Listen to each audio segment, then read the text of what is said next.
El Clasico, the classic, ধ্রুপদী। সত্যি সত্যি ফুটবলের মঞ্চে যখন রিয়াল মাদ্রিদ বার্সেলোনা মুখোমুখি হয় পরস্পরের, সেইটা একটা ধ্রুপদী আবহই নিয়ে আসে।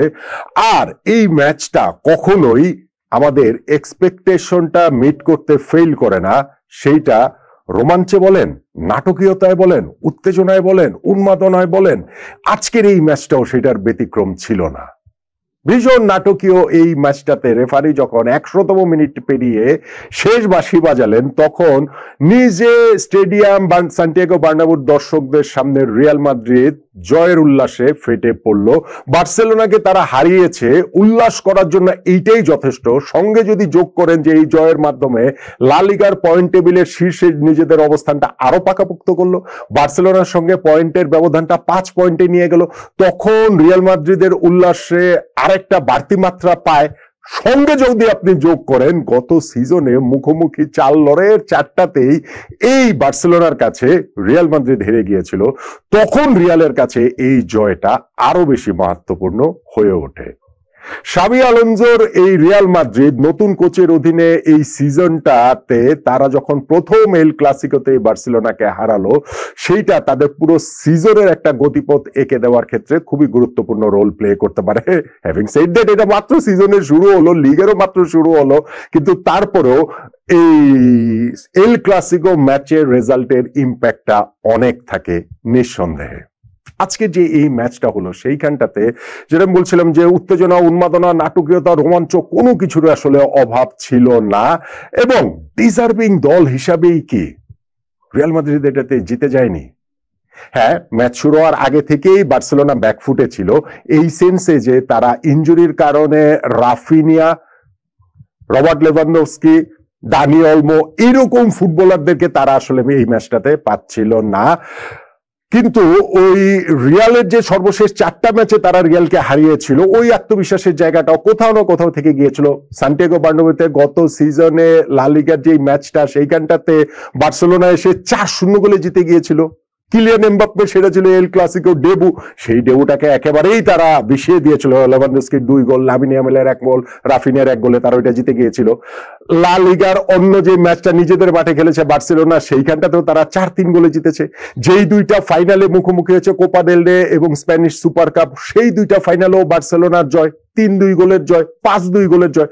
তো দেখেন রিয়াল মাদ্রিদের বিপক্ষে গত সিজনের 4টা ম্যাচে বার্সেলোনার এইরকম জয়, আপনি গোল সংখ্যাগুলো দেখলে এবং গত সিজনের ওই ম্যাচগুলোর কথা মনে করলে আপনার বুঝতে পারবেন যে সেইগুলো আসলে কিরকম রোমাঞ্চকর ছিল, রিয়াল মাদ্রিদের জন্য ঘুরে দাঁড়ানোটা আসলে কত গুরুত্বপূর্ণ ছিল।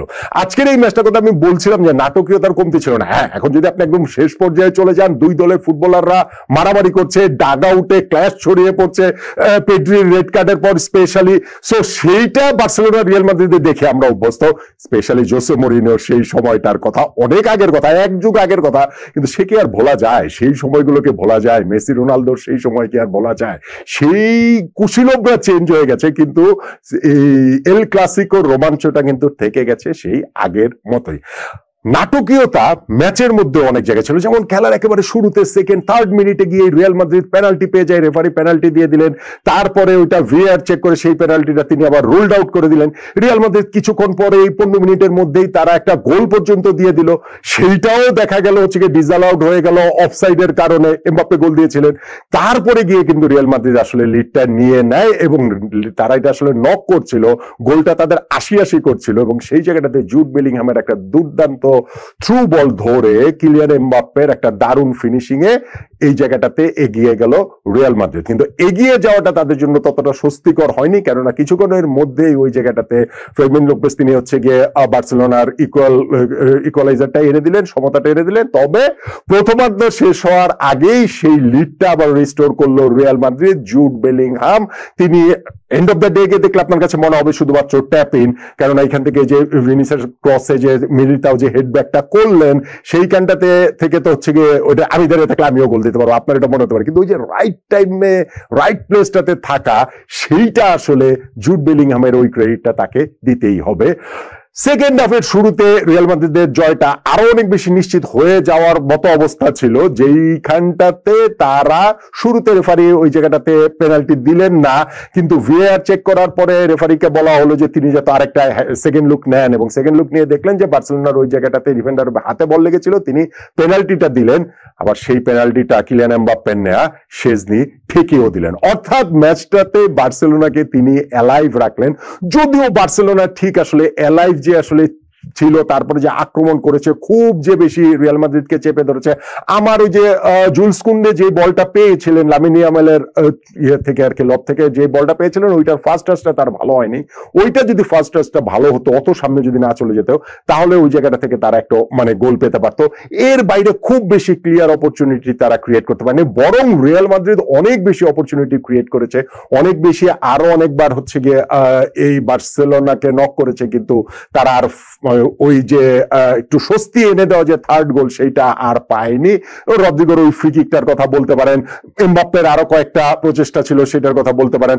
ওই ভিনিসিয়াসকে যখন আবার তুলে নিয়েছে, সেই জায়গাটাতে ভিনিসিয়াসের যে রিয়াকশন ছিল, আই এম শিওর এটা নিয়ে অনেক আলোচনা হবে, কথাবার্তা হবে, জাভি আলোনসো সেটাকে কিভাবে ডিল করেন সেটা দেখা যাবে। কিন্তু এন্ড অফ দ্য ডে গিয়ে রিয়াল মাদ্রিদের এই জায়গাটাতে তারা আসলে হ্যাপি, এবং স্পেশালি হচ্ছে গিয়ে শেষ দিকে গিয়ে এই নাটকীয়তার জায়গাটা আরো বেড়ে গেল, যখন ওই পেড্রি সেকেন্ড ইয়েলো কার্ড পেয়ে রেড কার্ডে তিনি বের হয়ে যেতে হলো তাকে, এবং ওই যে ক্ল্যাশটা ছড়িয়ে পড়লো, ওই একটু একটু ক্ল্যাশ ছড়িয়ে পড়াটা ফুটবলে সেটা দেখার জন্য আসলে খুব একটা খারাপও নয়।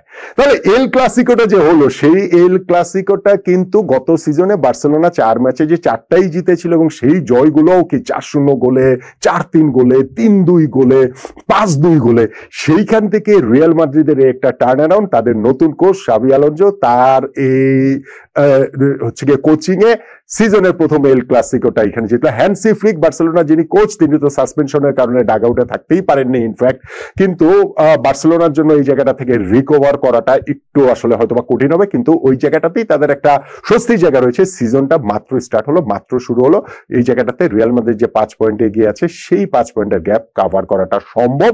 আর বার্সেলোনা যখন এই ম্যাচটাতে তারা ওই লেভানডস্কিকে ছাড়া, রাফিনিয়াকে ছাড়া, দানি অলমোকে ছাড়া আসলে খেলেছে, সো তারা যখন সামনে আসলে গ্রাজুয়ালি যে কামব্যাকটা যে করবে, সেইখানটাতে তাদেরও আসলে টিম হিসেবে কামব্যাক করার সুযোগটা নিঃসন্দেহে থেকে যাচ্ছে। কিন্তু সিজনের যে আর্লি সাইন, জাভি আলোনসো রিয়াল মাদ্রিদের যে আর্লি সাইন, সেইটাতে কি এই প্রথম এল ক্লাসিকোর পর বলা যায় যে এইবারে লা লিগা জয়ের জন্য এই মুহূর্তে রিয়াল মাদ্রিদই ফেভারিট হয়ে গেল?